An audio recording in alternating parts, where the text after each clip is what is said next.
avec nous dans la salle, nous vous remercions. Je dirais tout de suite aussi merci à la presse pour avoir répondu à cet appel-ci, parce que nous sommes à un moment charnière de l'histoire politique du Sénégal et la presse a toujours joué un rôle dans les grands changements et dans la vraie information pour que le peuple puisse faire les véritables choix et puisse identifier la bonne graine de livrer dans le champ politique. Parlant de bonne graine, le président de PASTEF, président de la coalition Sonko, président de la coalition Jotna, disons, est depuis 5 ans l'homme politique le plus insulté, le plus épié, le plus surveillé. Il est le plus détesté, disons, par le pouvoir politique au Sénégal. Cela, il ne le doit qu'au simple fait d'un investissement sans cesse qu'il fait pour informer le peuple en vrai et lui dire: vous voulez faire des choix, je vous donne la possibilité de faire des choix en bonne et intelligible connaissance de cause. Et c'est dans ce travail-ci également qu'il a pu parler, après 8 mois d'enquête, d'une histoire de 94 milliards que une bande organisée a voulu prendre à l'État, qui a voulu se faire de l'argent sans coup férir, qui a voulu se faire de l'argent sans suer. Ils ont voulu se faire de l'argent sur le dos de l'État et de la famille Ndoye. Ousmane Sonko a saisi l'OFNAC, a saisi l'IGE, a saisi le procureur qui, 1 an et 4 mois après, il a saisi le doyen des juges d'instruction pour dire: venez regarder, il y a une présomption de détournement de deniers publics, il y a une présomption de corruption, il y a une présomption de faux usage de faux. Nous avons des informations, appelez-nous, on vous donne les informations pour établir définitivement la vérité sur ces faits. Et jusque-là, 2 ans aujourd'hui, sur cette histoire de 94 milliards, les gens en parlent, de faux avocats, des trompeurs de la République sont partout en train de plaider une cause et n'osent pas aller devant le juge. Ça, je le dis de manière péremptoire. Nous leur disons: allons-y devant le juge, parce que PASTEF ne plaidera pas devant la presse, PASTEF ne plaidera pas devant l'Assemblée nationale, PASTEF par Ousmane Sonko et par la coalition ne plaidera que devant le juge, seule autorité reconnue de cette République à arbitrer un litige, à arbitrer un contentieux. Mais au Sénégal aussi, il faut le reconnaître, nous avons un pouvoir, des gens que le peuple a élus et qui ont décidé d'être éternellement les traîtres contre le peuple. Ils ont décidé de s'inscrire définitivement dans la voie de poignarder le peuple pour ne jamais, jamais, jamais se prononcer dans ce qui intéressait le peuple, pour ne jamais établir la vérité sur des faits qui intéressaient le peuple. Et ils ont décidé d'ouvrir une commission d'enquête parlementaire sur cette affaire de 94 milliards pour blanchir un des leurs, salir un citoyen honnête, en oubliant que 108 milliards ont disparu dans la poste, 500 millions ont disparu du COUD, 9,7 milliards avec le navire Olinda, 400 millions ont disparu de l'IPRES, 35 milliards avec le titre foncier Bertrand, 5 milliards si on parle à minima du dossier ArcelorMittal, alors qu'il s'agissait de 250 milliards que l'État du Sénégal devait gagner. Ce pouvoir de prédateur n'a pris que 75 milliards, en nous faisant, même dans cette histoire de 75 milliards, en nous faisant perdre 5 milliards. L'affaire Sécuriport, les 12 milliards de PIB Togo, les rapports de l'ARMP avec ce qui s'est passé à Laser, les 29 milliards du Prodac, les 7 milliards du Fonds taïwanais, le président de la République qui refuse, malgré avoir été élu, de faire sa déclaration de patrimoine. Qu'est-ce qu'il cache aux Sénégalais de sa richesse immense? Qu'est-ce qu'il cache aux Sénégalais de sa richesse extrêmement immense? Et je disais donc, tout cela est passé par là. Ces députés du peuple ne sont pas intéressés par ça. Ils veulent blanchir un des leurs. Et c'est alors donc qu'ils ont mis en place une commission d'enquête parlementaire pour établir une vérité. Dans cette commission d'enquête parlementaire, il n'y a que les membres de l'APR et ceux de Benno Bokk Yakaar. Mais quelle vérité ils vont établir? Quelle vérité? Ils ne sortiront pas de la vérité. Ils veulent être joueurs de foot, arbitres, ramasseurs de balles, supporters et même vendeurs dans le stade. Ce ne sera pas un match. Ousmane Sonko ne plaidera pas devant cette Assemblée nationale-ci. Il ne plaidera que devant le juge. Alors, nous voulons dire ici, Ousmane Sonko veut un procès en bonne et due forme. PASTEF veut un procès en bonne et due forme. La coalition veut en bonne et due forme un procès. Et l'ensemble des patriotes du Sénégal veulent sur cette histoire-là un procès en bonne et due forme. Un point, c'est tout. Maintenant, cette histoire est l'occasion pour eux de parler d'une liquidation politique d'un adversaire décidément encombrant. Ils l'ont chassé de son travail en 2016. Le peuple a dit, nous vous envoyons à l'Assemblée nationale pour que vous parlez en notre nom et pour notre compte. Et c'est ce qu'il a fait jusqu'aujourd'hui. Élection présidentielle arrive, on lui donne 680 000 voix pour faire de lui le troisième à la course. Mais s'il s'agissait d'une élection de représentativité, il arriverait deuxième déjà. Le peuple a fait son choix. Mais ce que nous avons à l'Assemblée nationale, ces grands comédiens du vendredi soir, veulent enlever cette responsabilité que le peuple a décidé de confier à Ousmane Sonko pour dire une histoire d'enlever son mandat, un reproche présumé de dénonciation calomnieuse, diffusion de fausses nouvelles, et plus tard peut-être même activer la personne citée dans l'histoire des 94 milliards pour une histoire de diffamation. Et qu'est-ce qu'ils recherchent dans cela? On le saura demain. Demain, vendredi 11, jour de vérité. Parce qu'ils pensent à une mise à mort de l'homme politique le plus valeureux du Sénégal. Alors, ça ne marchera pas. Ça ne marchera pas parce qu'ils pensent, dans cette histoire du vendredi 11, au-delà de la liquidation de cette danse des vampires autour du responsable Ousmane Sonko, ils pensent aussi à faire leurs affaires à travers les 3 commissions parlementaires qui sont créées pendant que le peuple est en train de crier famine, pendant que le peuple est en train de crier fatigue, pendant que les emplois sont en train d'être perdus, les entreprises sont en train d'être fermées. Ils créent des commissions, ils créent 3 commissions qui vont encore prendre de notre budget pour mettre de l'argent entre les mains de quelques politiciens qui le soir se mettront encore à insulter les responsables politiques. Voilà ce qu'ils prévoient de faire le vendredi. Et pendant ce temps, ils pensent nous faire oublier notre fameuse histoire de pétrole. Pendant ce temps,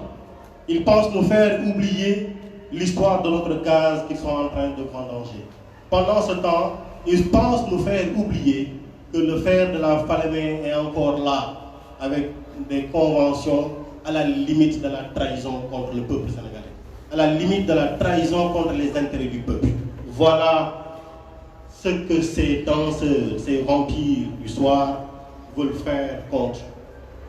ceux qui défendent les intérêts du peuple. Évidemment, nous ne l'accepterons pas, pour la bonne et simple raison que nous avons porté un combat jusque-là. Et celui, le seul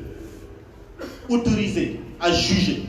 le seul autorisé à donner son avis, à savoir le détenteur de la souveraineté populaire, le peuple, a fini de dire en 2017, Ousmane Sonko, nous sommes 38 000 avec toi. Il a fini de dire en 2019, Ousmane Sonko, nous sommes 680 000 avec toi. Et nous serons avec toi en 2024 à 2 500 000 personnes. Voilà ce que le peuple est en train de dire. Ils veulent nous empêcher de le dire, on va y arriver. Voilà pourquoi nous appelons les Sénégalais à faire face à ce complot, à cette instrumentalisation devenue systématique de la justice à des fins de règlement de comptes strictement politiques ou dans une logique d'élimination d'adversaires politiques du tout, pas du tout complaisant avec ce qu'ils sont en train de faire. Ce combat n'est pas celui simplement des patriotes de PASTEF. Il est le combat de tous les patriotes du pays et de tous bords. C'est le combat de tous les démocrates et de tous les citoyens épris de justice. Face à ces protagonistes qui se sont affranchis des règles minimales de bienséance démocratique et républicaine et du gentleman agreement qui doit être la norme entre acteurs en démocratie, la résistance est un devoir. Et nous allons utiliser l'ensemble des moyens admis et légitimes que la loi et les conventions signées par le Sénégal mettent entre notre main pour combattre contre ce que ces gens-là sont en train de faire. Je dis bien, nous allons utiliser l'ensemble des moyens que les lois de ce pays-là et les conventions signées par le Sénégal mettent entre notre main. Nous les utiliserons pour nous battre contre ce qui est en train de se faire. Ils veulent une mise à mort programmée d'un adversaire politique gênant. Mais ils sont en train de s'attaquer à l'espoir de milliers, voire de millions de Sénégalais. Et ces gens-là savent que c'est l'ambition noble d'un projet politique qui fait rêver les Sénégalais d'ici et de la diaspora qu'on cherche à tuer. Je termine par dire, le pâle visage de notre démocratie prendra un sacré coup si ça se réalise, mais ça ne sera pas la première fois, ça sera simplement la énième fois. Il y aura la énième fois. Vive la République, vive la démocratie, vive le Sénégal, le combat. Merci.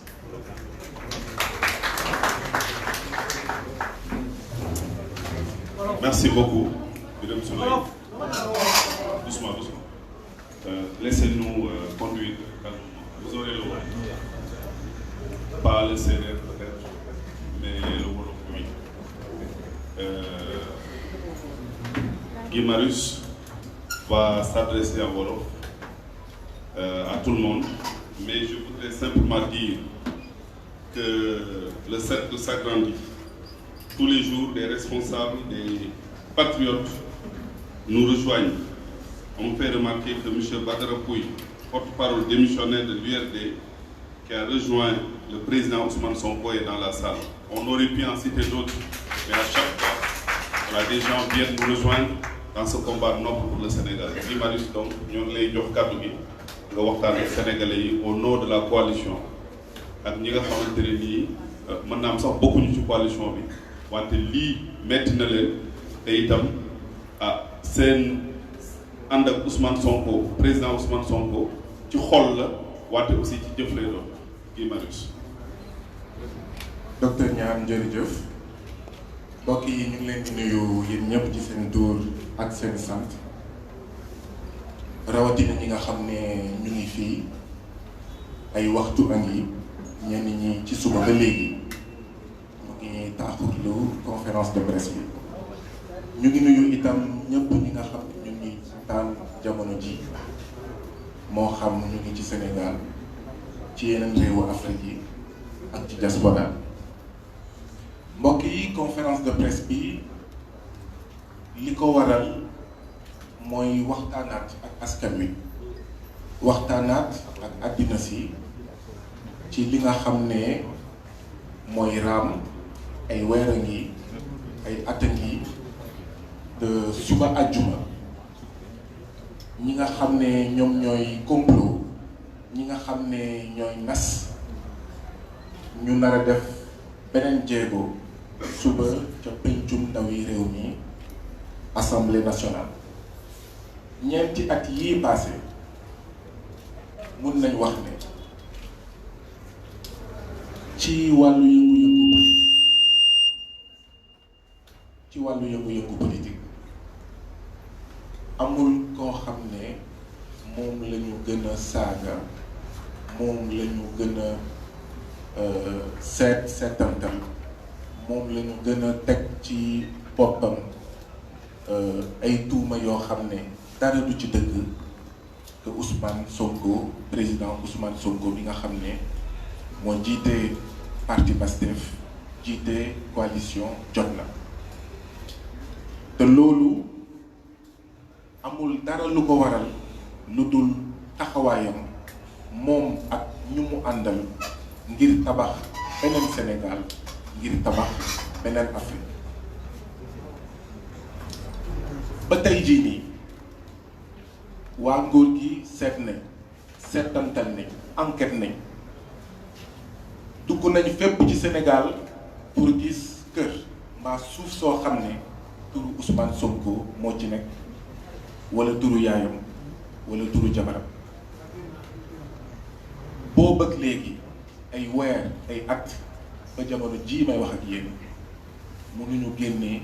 benn këyitu kër benn këyitu suuf ci Sénégal boo xam ne mun nañ ci jàng turu président Ousmane Sonko. taxawaayu président Ousmane Sonko moo jur loolu ma doon wax sànq mbeñal boo xam ne foo ko àpp rek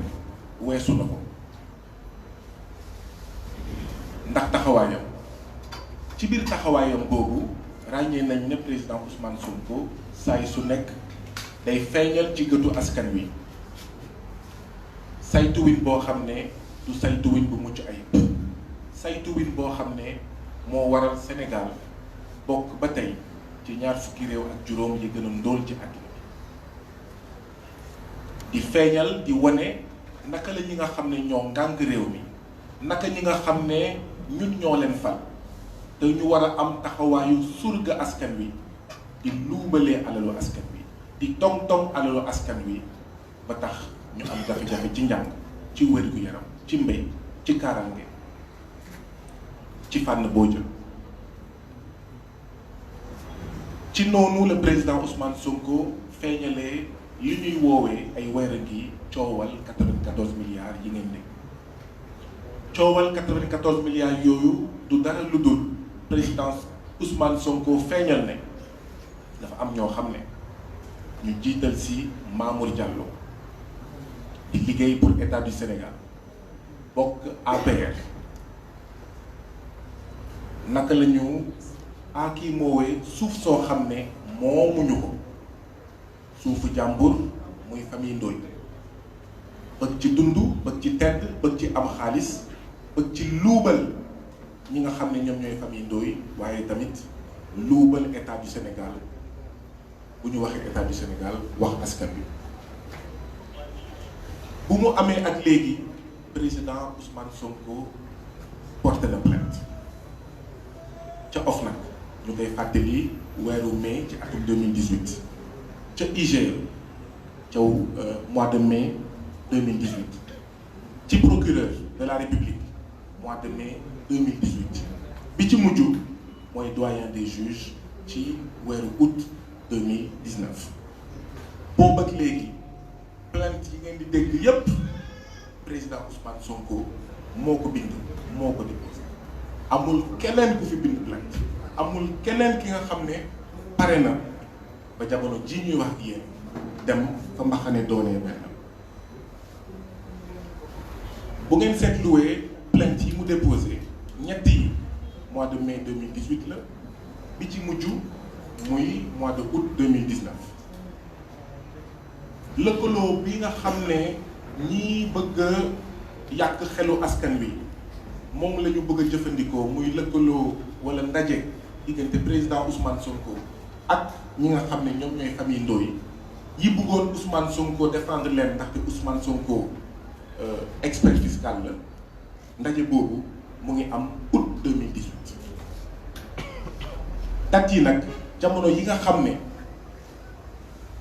ci la mbir bu nekk amee dafa am solo dafa porter plainte OFNAC mai 2018 ndaje ak famille Ndoye mu ngi am août 2018 mu porter plainte IGE mai 2018 ndaje ak famille Ndoye am août 2018 mu porter plainte ci procureur de la République mai 2018 ndaje ak famille Ndoye am août 2018 mu mujjee ginnaaw bi nga xam ne procureur dafa wax ne moom Baye Sall la procureur Sall la procureur APR la ginnaaw bi nga xam ne boobu ak léegi mu ngi nelaw ni la lion ki door ci la saisir doyen des juges août 2019 ndaje ak famille Ndoye am août 2018 donc xam ngeen ne kon président Ousmane Sonko xaarul xam famille Ndoye xaarul ndaje ak famille Ndoye ngir def li nga xam ne mooy taxawaayu képp ki nga xam ne moom la ñu mën a woowee aji bëgg réew maanaam patriote. ba tey jii nii gisu leen benn plainte Mamour Diallo gisu leen benn plainte ñi ànd ak Mamour Diallo ngir luubal famille Ndoye luubal état du Sénégal luubal askanu Sénégal. président Ousmane Sonko porté plainte ba tey jii ni ñuy wax ak yéen tribunal procureur yoon defagul li nga xam ne moom mooy liggéeyam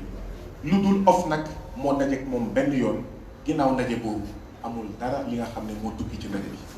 ñeneen ñëpp depuis mai 2018 depuis août 2019 fu mu nekk nii ñu ngi ci octobre 2019 ñeneen ñëpp ñoom itam dafa mel ni li nga président Macky Sall maanaam muy nelaw di nelaw rek di nelaw rek dafa mel ni ñoom itam loolu moo leen xuri ñu ngi nelaw rek di nelaw rek di nelaw rek. article 48 bu assemblée nationale dafa wax ne bu yoon waree def liggéeyam assemblée nationale bu yoon nag bëggee daal ñëppay ñàkk waaw noonu laa ko mën tënkee bu yoon bëggee bu yoon defee liggéeyam ñëppay ñàkk ñëppay taxaw même assemblée nationale. kon lii moo leen di wan lan moo tax yoon deful liggéeyam ñu fësal jëmmal jiital assemblée nationale nag ay weer a ngi mu ngi def ay théâtre février 2019 ci digg campagne électorale présidentielle ci la assemblée nationale taxawal commission d'enquête parlementaire 2012 ak léegi gisuñu benn commission d'enquête parlementaire et pourtant coow li bëri na scandale yi bëri na luubal yi bëri na IGE bind na OFNAC bind na IGE tuumal na OFNAC tiiñal na du ngeen gis benn musul am benn commission d'enquête parlementaire Mamour Mbaye Niang 29 milliards amul commission d'enquête parlementaire Oumar Anne nee na kilo ñebbe 4500 amul commission d'enquête parlementaire coowal pétrole bi amul commission d'enquête parlementaire ak ñoom seen ñu jàpp nag ne li nga xam ne moom la waa APR Benno Bokk Yaakaar ak président Macky Sall bëgg mooy fajal seen bopp or ci wàllu yoon dañoo nekk ci république kenn amul sañ-sañ fajal boppam lan moo tax ñu ne fajal sa bopp mooy Ousmane Sonko jiite Pastef jiite coalition Jotna tuumal ki nga xam ne mooy Mamour Diallo bokk APR ñu ne commission d'enquête parlementaire moo leen di àtte commission d'enquête parlementaire boo xam ne biñ koy taxawal benn membre opposition nanguwul bokk ci waa APR rek ñoo ci bokk ak waa Benno Bokk Yaakaar loolu mooy fajal sa bopp maanaam ñu bëgg a àtte doomu Pastef doomu coalition Jotna ak ki nga xam ne mu ngi bokk APR ñu ne waa APR kaay leen àtte maanaam assemblée nationale maanaam commission d'enquête parlementaire kon li ñu bëgg mooy fajal seen bopp bëgguñu dem ci yoon bëgguñu dem tribunal ñu ne loolu nag mënuñu ko nangu tey mënuñu ko nangu ëllëg.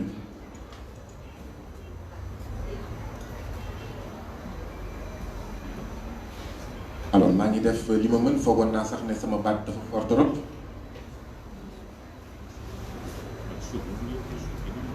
donc dañoo bëgg a fajal seen bopp loolu laa doon wane sànq ne commission d'enquête parlementaire bi sax amul benn dignité mënuñu ko fulal ñun mënuñu ko faydal ndaxte képp kuy nitu dëgg nangu woo bokk ci commission d'enquête parlementaire boobu ñi ci nangoo bokk mooy ñi nga xam ne ñoo bokk APR ak Benno Bokk Yaakaar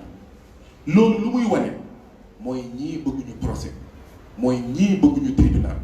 mooy ñii bëgguñu dem fi nga xam ne foofu la mbaxane doonee benn ñii bëgguñu lu leer ñii bëgguñu askanu Sénégal xam li nga xam ne moom mooy dëgg bi ci coowal 94 milliards yi moo tax nag ñun waa PASTEF ñun waa coalition Jotna ñu ngi naan dañoo bëgg procès dañoo bëgg dem tribunal dañoo bëgg dem fi nga xam ne foofu la mbaxane doonee benn nga bëgg président Ousmane Sonko wala nga ñàkk kaa bëgg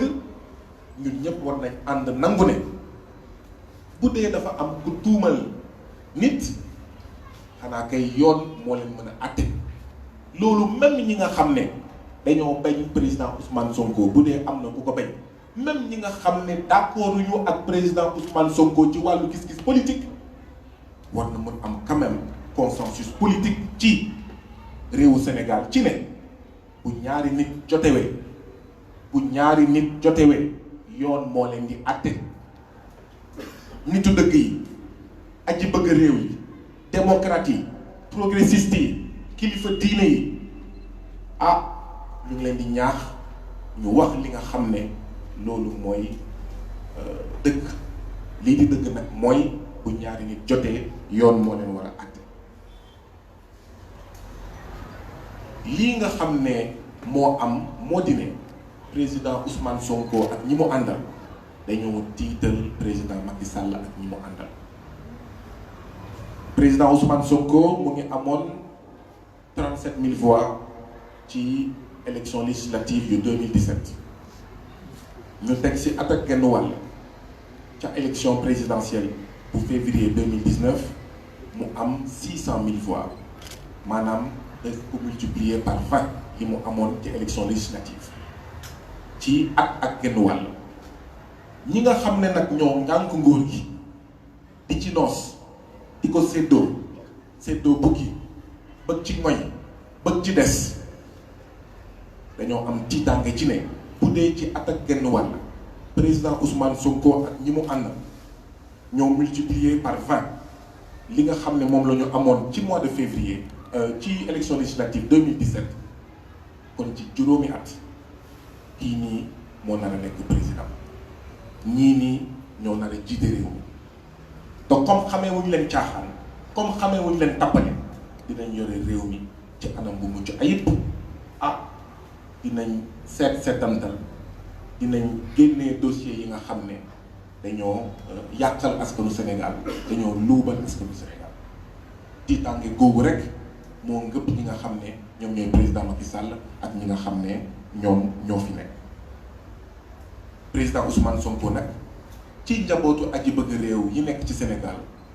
mooy ki nga xam ne moom la baatam gën a kawe mooy ki nga xam ne moom la askan bi gën a xam moo tax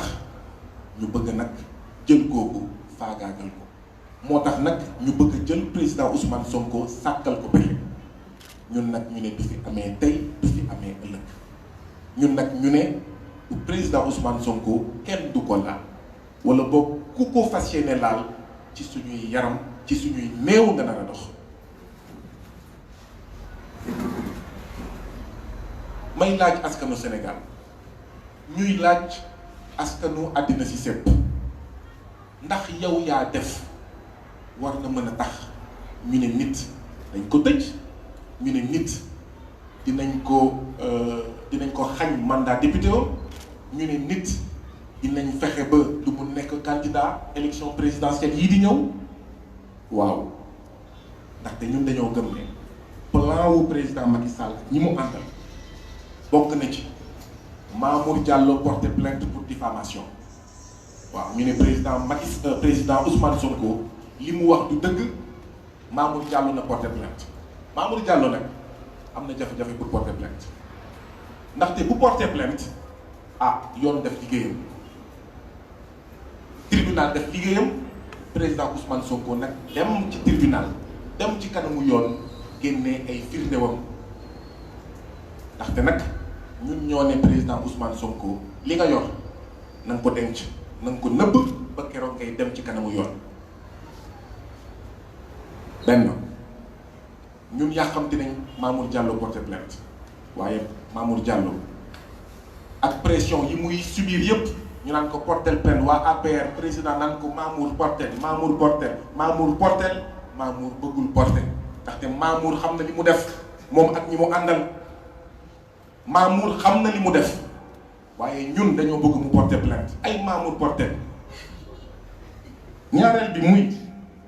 dañoo bëgg a accuser président Ousmane Sonko diffusion de fausses nouvelles. ñetteel bi mooy dañoo bëgg a accuser président Ousmane Sonko dénonciation calomnieuse waaye nag foog nga wane diffusion de fausses nouvelles maanaam xibaar yu mu joxe naka la nekkee ay xibaar yoo xam ne du dëgg te loolu foog nga dem ci yoon boo bëggee wax dénonciation maanaam calomnieuse maanaam da nga tiiñal doomu aadama ci loo xam ne du dëgg foog nga dem ci kanamu yoon itam génnee li nga xam ne mooy preuve yi ñu njort ne itam li ñu bëgg a toppee président Ousmane Sonko bu ñu toogee seetaan ne tekk ne meng mooy atteinte à la sûreté de l'État loolu bokk na ci li tax Pastef ak président Ousmane Sonko ne bëgguñu bal tàkk bëgguñu xeer naaw loolu moo tax ndaxte xam nañ ne bu fi xeer naawee bu fi bal tàkkee fekk ne président Ousmane Sonko waxoon na ñëpp génn leen for leen xeer yi jël leen chaîne vélo yi lu fi am dinañ sax complot fay ay doomu aadama ñu génn taal ay pneu fay ay doomu aadama ñu dem fekk député yi dóor leen balaay suba ñu fay ay doomu aadama ñu def naka sudul noonu ñu jiñ ko président Ousmane Sonko ne ko atteinte à la sûreté de l'État. juróomeel bi mooy bokk na ci li ñu namm mooy li ñu defoon président Khalifa Sall mooy nangu yére député bi. juróom-benneel bi mooy recel de documents administratifs ñii naan na ko génnee nañu wax Mamour mu porter plainte nañu dem tribunal ndaxte assemblée nationale du moom mooy àtte du ci télé la ñuy àtte du ci conférence de presse la ñuy àtte dañuy dem fa mbaxana doonee benn loolu nag la ñu njort ne moom la waa APR ak waa Benno Bokk Yaakaar di nas ngir fexel président Ousmane Sonko lim naa fi juróom-benn yi dinañ si def benn wala ñu boole yépp ñu koy tegle benn par benn ba keroog ñu naan xëy na sax buñ ko jéemee tëj mu métti ci ñoom ñu ne waa léegi ku ñu dàq assemblée nationale ba pare dàq ko ci fonction publique yow mënatoo nekk candidat élection présidentielle moo tax ngeen dégg seen mbokk Benno Bokk Yaakaar bi naan waaw léegi dinañ xool yoon boo xam ne atte boo xam ne dinañ ko voté assemblée nationale ngir fexe ba ki nga xam ne dàq nañ ko fonction publique ak dàq nañ ko assemblée nationale dootoo mën a nekk d'accord candidat élection présidentielle. lii la ñu wax ne duñ ko seetaan lii la ñu wax ne du fi amee lii la ñu wax ne dinañ ko wax askanu Sénégal wax ko opinion publique internationale ngir nit yi xam ne ñu ngi nas ñu ngi complot ay weer a ngi ay at a ngi te gëmuñu ne ñii dinañ ñëw ba toll fii te xëy na ñu dellu ginnaaw pour ñun seen plan bi dinañ ko wëyal ba Ousmane Sonko ba su élection présidentielle mu fekk ko kaso wala ba su élection présidentielle ñu ne ko mënoo nekk candidat ni ñu def président Khalifa Sall ni ñu def président Karim Wade moo tax nag ñu ne askanu Sénégal rawatina jigéen ñi rawatina ndaw yi ñoo war a toog bañ a seetaan loolu seetaan nañ ba ñu def ko président Karim Wade seetaan nañ ba ñu def ko Khalifa Sall waruñu toog seetaan ba ñu def ko président Ousmane Sonko ndaxte fi mu nekk nii bu dee mën nañ ko def Ousmane Sonko mi nekk député mi am baat ak tur ci Sénégal ci Afrique ak ci àddina si yëpp kon ça veut dire que citoyen lambda ki nga xam ne kenn xamu ko ki nga xam ne loxoom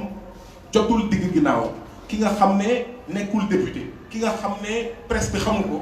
kon kooku mu ngi dee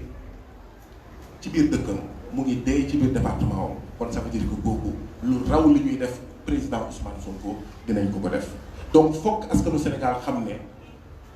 danger bi mu ngi ci moom bu ñu nanguwee kenn ku mel ni Ousmane Sonko ñu def ko li nga xam ne jaaduwul dëppoowul ak yoon ñun ñëpp suñu bakkan mu ngi ci xottu gerte. loolu mooy li nar a am ajjuma suba bu ñu toogee seetaan bu ñu nee tekk ne meng waaye suba itam li nar a am bokk na ci yokk pàccoo bi yokk séddoo bukki bi président Macky Sall bi président Assemblée nationale bi président HCCT bi sama rakk Aliou Sall bi sama rakk sama goro Mansour Faye ndaxte suba itam te Assemblée nationale bokk na ci li ñu nar a def yokk limu commission yi or bu ñu yokkee limu commission yi dafa nar a yokk xaalis bi nga xam ne askanu Sénégal da koy dugal ci politiciens yi da koy dugal ci lu ñuy woowee train de vie de l'État ndaxte bu ñu créer commission bu nekk dina am budget waaye itam bu ñu créer commission bu nekk dina am président te président bu nekk yaa ngi am salaire privilège avantage de ministre yaa ngi amoon benn oto dinañ la jox ñaareelu oto ñu jox la 1000 litres d'essence ak ñoom seen ñu jàpp ne loolu nag dafa ñaaw ci jamono ji nga xam ne béykat bi amul machine njiikaay yu doy amul jiw yu doy ci jamono yi nga xam ne kaaraanga bi doyul ci jamono yi nga xam ne jigéen ñi amuñu sage-femme ak pédiatre yu doy ak gynécologue yu doy ci jamono ji nga xam ne suñu policiers yi suñu takk der yi militaires yi ak ñoom seen payoor yi néew na te seen jumtuwaay néew na seen lim néew na ci jamono yi nga xam ne juge yi sax dañoo manqué ndaxte ñoom ñoo wax ne li ñu manqué ci juge fii ci Sénégal toll na ci juróom benn téeméer jamono ji nga xam ne ndaw yi am nañ jafe-jafe am fu ñu jàngee nee nañ am na lu ëpp juróom benn junni abri provisoire jamono ji nga xam ne depuis 2014 gouvernement bi mu ngi signé ay accords réalistes et réalisables ak enseignants yi ak waa kër docteur le président Macky Sall defu ci dara defu ci tus ñu jàpp nag ne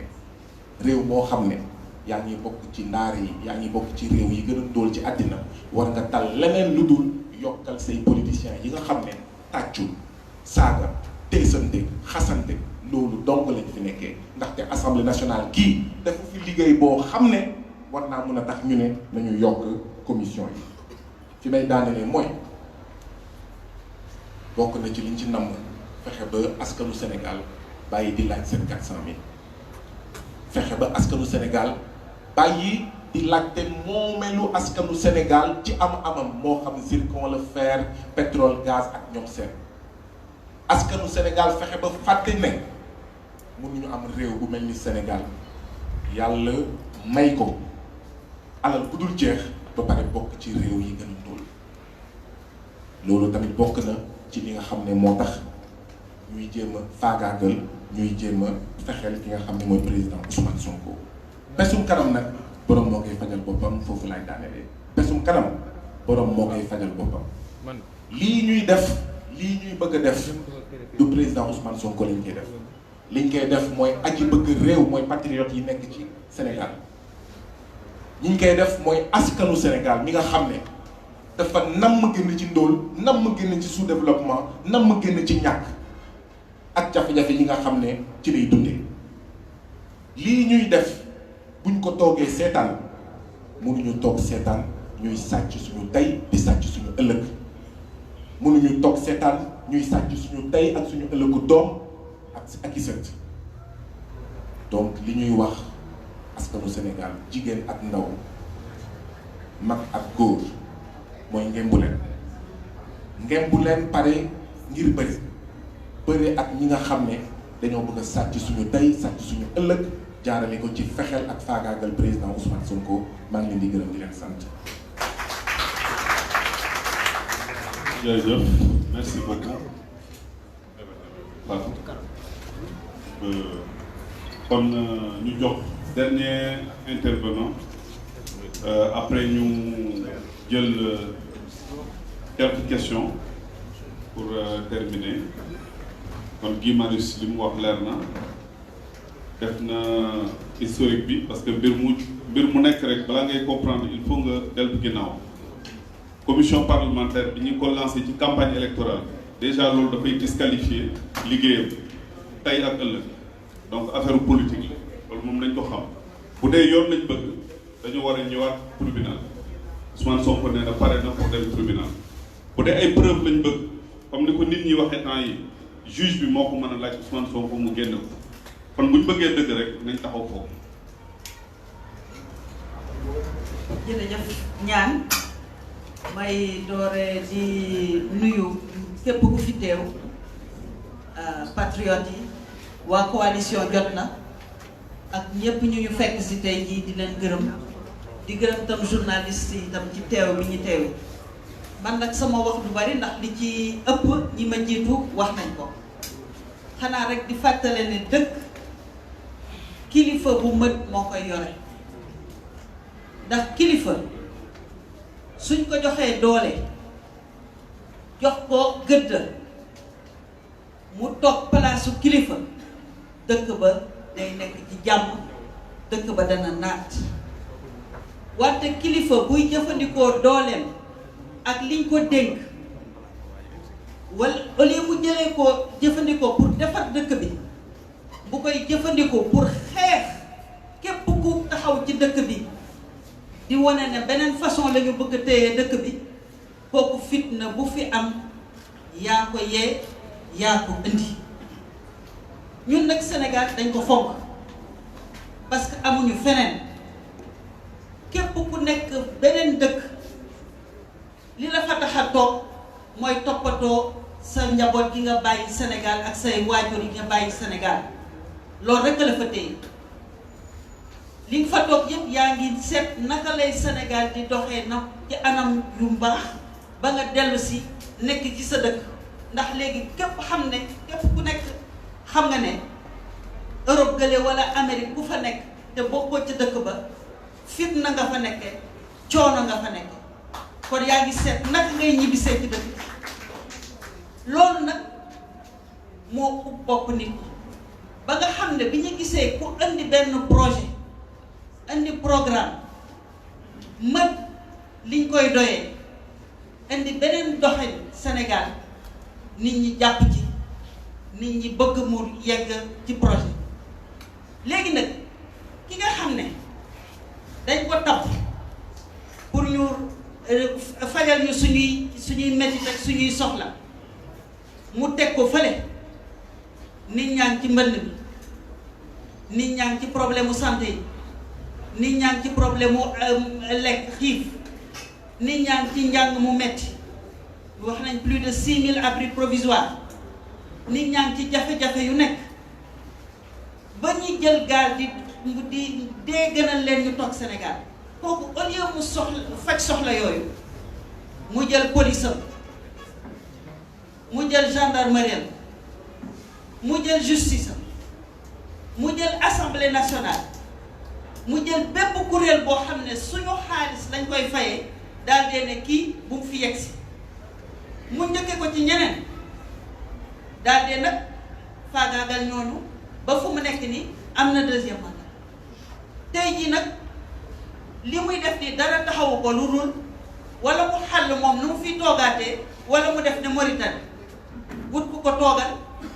baal ko lépp lu mu defoon wala mu gëmm ci wala boog mu fexe nag lay dellu si waat loolu nag mënul am ñun coalition li ñu tax a taxaw li ñu tax a jóg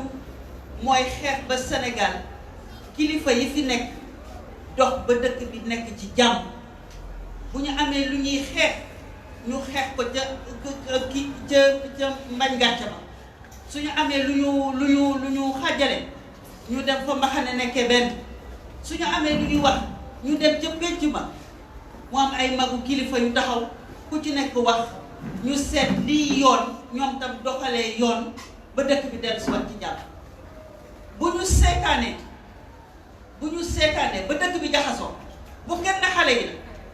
bu kenn ne coalition jot na bu kenn ne Pastef bu kenn ne Ousmane Sonko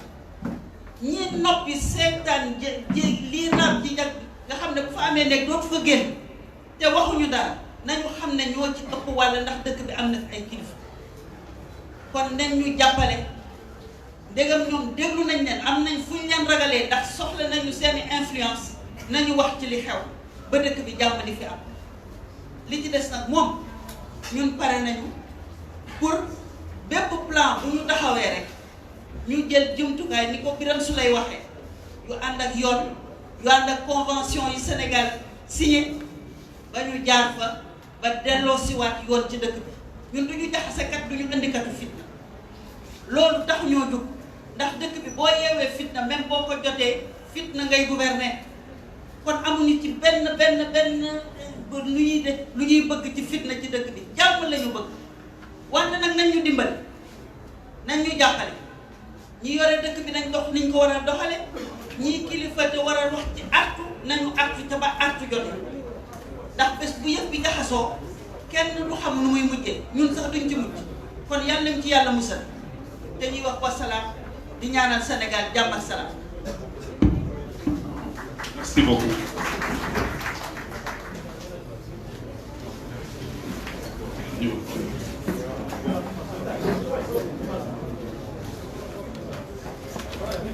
Alors, on va terminer par prendre quelques questions. Je pense que si vous avez des préoccupations particulières après ce qui a été présenté, il faut prendre à peu près 5 questions. Donc, la parole est à vous. Quelqu'un qui veut poser une question n'a qu'à lever le doigt.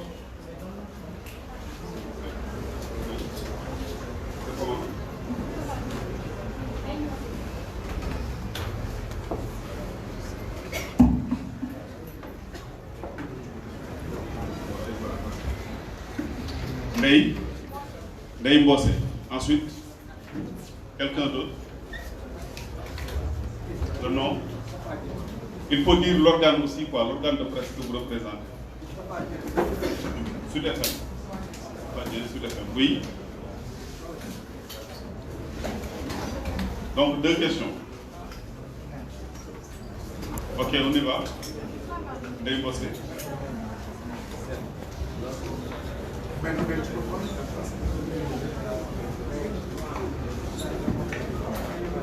Merci, Ndeye Mbossé de Sénégal Live. C'est pour Guy-Marius Sagna ma question. Dans votre allocution, vous avez fait appel au calme, en quelque sorte, pour ne pas qu'on vous impute ou qu'on vous accuse. Alors, qu'est-ce que vous comptez faire contre cette séance parlementaire? Une autre question, si vous me le permettez, bien sûr. De l'autre côté aussi, vos militants appellent à un grand rassemblement. Et est-ce que vous pouvez les maîtriser?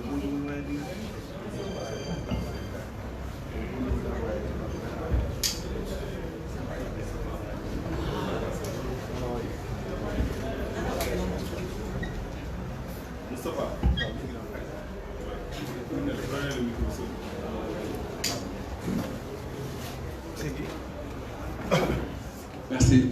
Ça va bien sûr. Juste savoir pour demain, est-ce que vous avez prévu une manifestation à l'Assemblée? Est-ce que votre parti, votre coalition va manifester le jour même de cette, disons, séance plénière? Une autre question, on a vu les cas Karim Wade, les cas Khalifa Sall. Aujourd'hui, on parle d'un éventuel cas. Alors, Ousmane Sonko, qu'est-ce qui va changer en mode, disons, dans ce combat-là? Qu'est-ce que vous allez apporter pour que justement on ne puisse pas arriver au cas similaire qui s'est passé pour Karim Wade et Khalifa Sall? Quelle sera donc l'ampleur de votre lutte? Quels seront les moyens pour justement arriver à vos fins? Merci.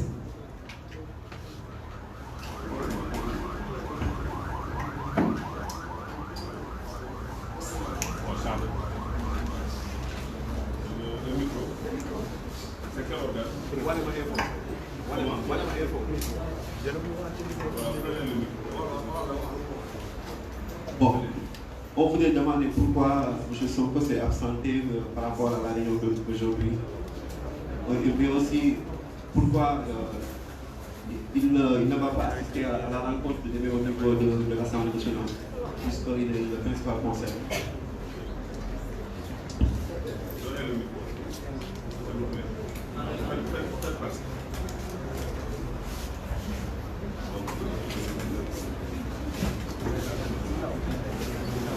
Merci beaucoup. Des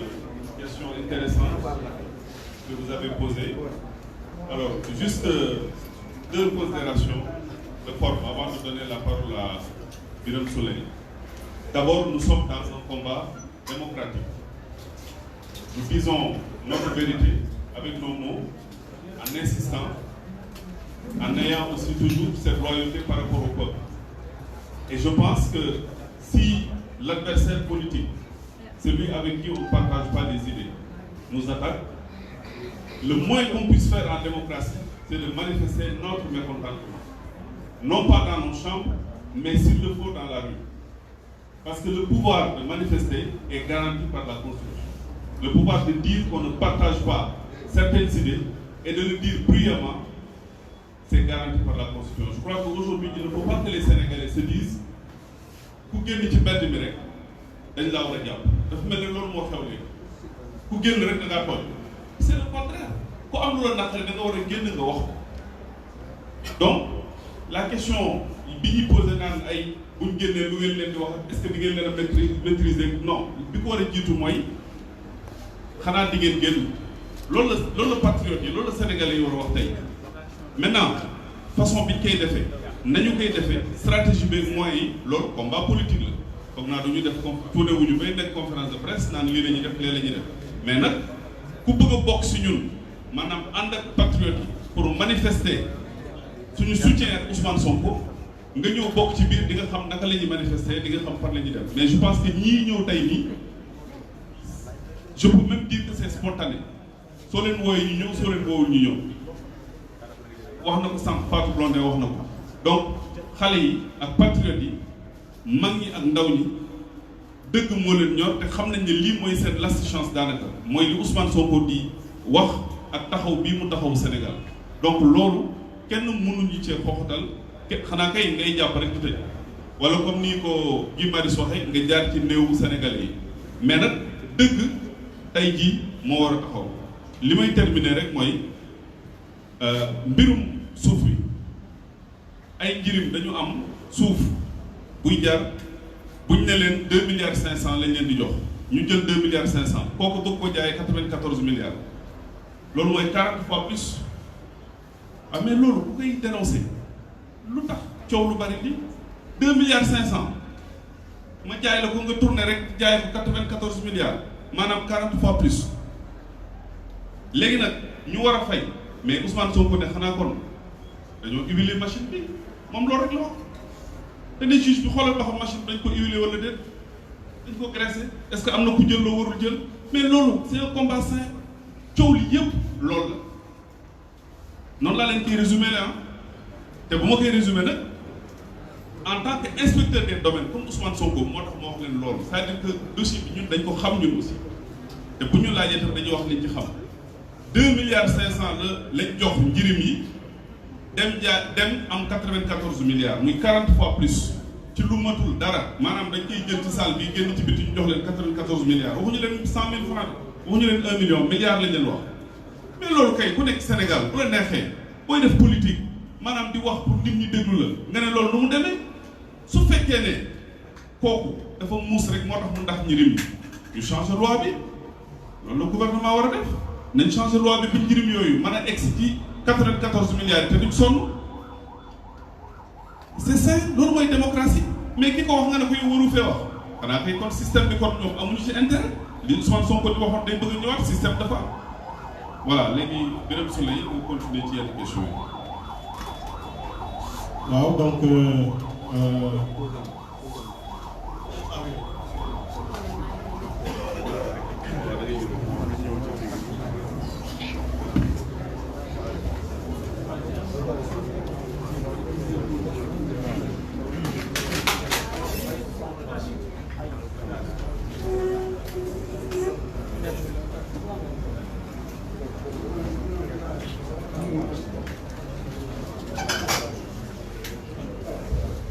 Donc, il y a 5 questions qui ont été posées. La première question dit que faire contre la séance parlementaire. C'est bien ça, hein? Et puis, la question de savoir qu'est-ce qu'on peut faire pour maîtriser nos militants. Bon, alors, on va tout de suite commencer par dire que nous n'avons pas besoin de chercher à maîtriser nos militants pour la bonne et simple raison qu'ils sont très déterminés dans la préservation du projet politique que PASTEF et la coalition Jotna portent, mais ils sont très disciplinés. Je rappelle ici que le soir de l'élection présidentielle, avec le sabotage que nous avons constaté, quand ils ont été là,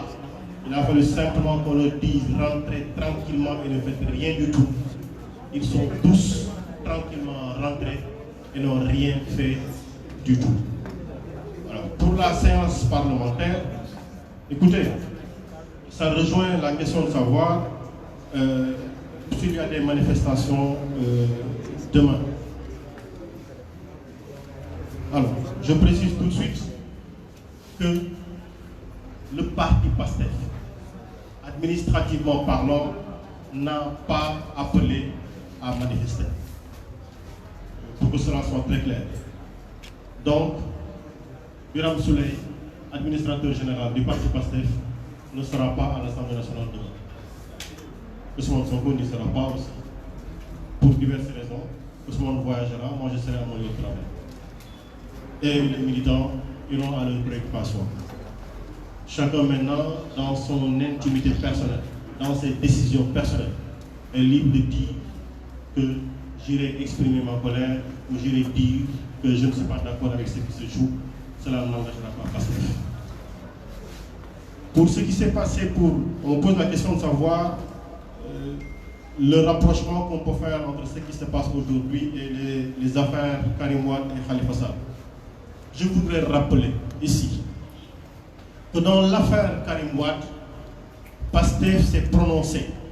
pour dire qu'il s'opposait contre l'acharnement contre un responsable politique. PASTEF s'est prononcé pour dire que c'était une opération de liquidation politique d'un responsable politique et que c'était une justice d'inquisition contre laquelle PASTEF s'est insurgé. Et PASTEF a soutenu Karim Wade dans toute cette procédure-là. PASTEF a tenu la même attitude pendant tout le procès, pendant tout le processus de liquidation politique du valeureux homme politique sénégalais qu'on appelle Khalifa Sall. Et il continue à s'insurger. Et forcément, PASTEF n'acceptera jamais, jamais, jamais des stratégies, des manigances, des manipulations, des mensonges, des créations, des stratégies pour porter atteinte au projet que nous portons et dont le porte-étendard est Ousmane Sonko. Nous nous y opposerons par tous les moyens du droit. Et nous n'allons pas attendre. Nous n'attendrons pas que le coup nous soit porté. Nous prendrons le devant pour dire, avec tous les moyens légaux et légitimes que la loi nous permet d'utiliser. Je m'en arrête là. Pourquoi Ousmane Sonko n'est pas là? Sûrement ce soir ou demain, vous saurez pourquoi il n'est pas là. C'était une urgence d'extrême dernière minute qui a fait que Ousmane ne soit pas là. Et sûrement dans la soirée ou au plus tard demain, Ousmane se prononcera pour dire pourquoi est-ce qu'il n'est pas pour ce qui n'est pas là avec nous. Et demain, à l'Assemblée nationale, écoutez, franchement, Ousmane Sonko a du très sérieux à faire et d'aller assister à cette danse de gens qui ne savent pas pourquoi ils sont à l'Assemblée nationale. Ils ne savent pas pourquoi ils sont à l'Assemblée nationale. Alors, deux seules raisons peuvent l'expliquer. Ou bien c'est totalement des ignorants, ou bien c'est totalement des gens qui se fichent des lois de ce pays-là. Parce que si la loi peut dire, la commission d'enquête parlementaire qu'on a instaurée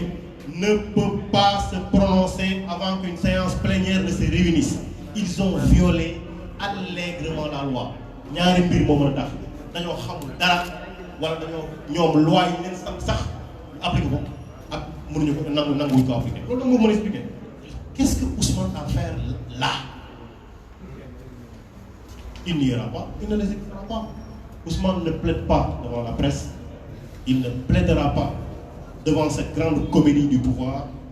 Ousmane plaidera devant le juge, qui qu'il puisse être. Merci beaucoup. Donc, je donne à Guy Marius le soin de répondre donc, à la dernière question.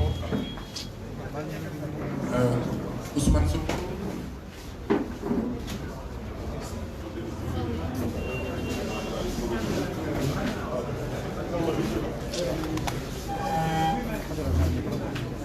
waaw mbokk yi du ma yàgg li ma bëggoon wax mooy